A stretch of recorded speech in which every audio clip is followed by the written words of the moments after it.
Did you know that in 1518, hundreds of people in Strasbourg, France, started dancing and couldn't stop?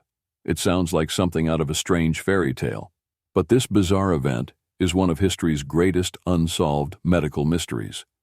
What started as an isolated incident soon spiraled into mass hysteria, leaving experts puzzled for centuries. The beginning of the dance that never stopped. The outbreak began in July 1518 when a woman known as Frau Trophea suddenly stepped into the streets and began to dance uncontrollably. She didn't stop after a few minutes or even hours. She kept going for days. At first, people assumed she was either possessed or simply engaging in strange behavior. But as time passed, more people joined in. Within a week, dozens of men and women were caught up in the frenzy, unable to control their movements. By the end of the month, the number had grown to over 400 people, all dancing without rest. And the devastating consequences.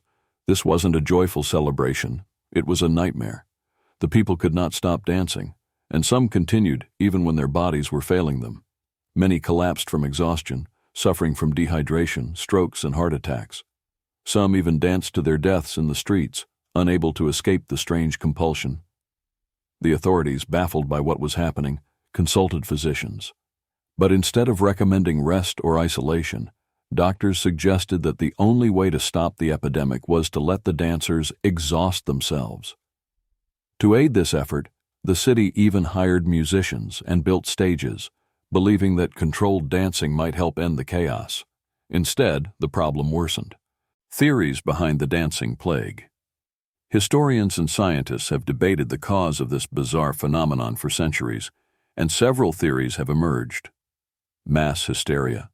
Some believe that the event was caused by mass psychogenic illness, a condition where a group of people experiences the same psychological symptoms due to stress, fear, or religious fervor.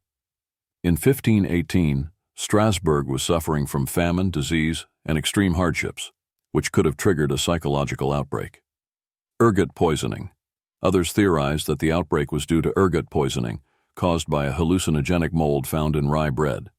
This toxic fungus can cause convulsions, hallucinations, and delirium, symptoms that resemble those seen during the dancing plague. Religious and superstitious beliefs. Some believe that people thought they were cursed or possessed, leading them to dance uncontrollably as part of a religious or supernatural affliction. At the time, many believed in the legend of Saint Vitus, a patron saint associated with dancing mania, and feared they had fallen under his curse. An unsolved mystery. By September 1518, the strange epidemic began to fade as suddenly as it had appeared. The surviving dancers were taken to a shrine dedicated to Saint Vitus, where they were blessed and prayed for. Soon after, the dancing stopped, and life in Strasbourg returned to normal. But even today, historians and scientists struggle to explain exactly why this happened. Was it a case of extreme psychological distress, a reaction to toxic food, or something far more mysterious? Whatever the cause, the dancing plague of 1518 remains one of history's most eerie and unexplainable events.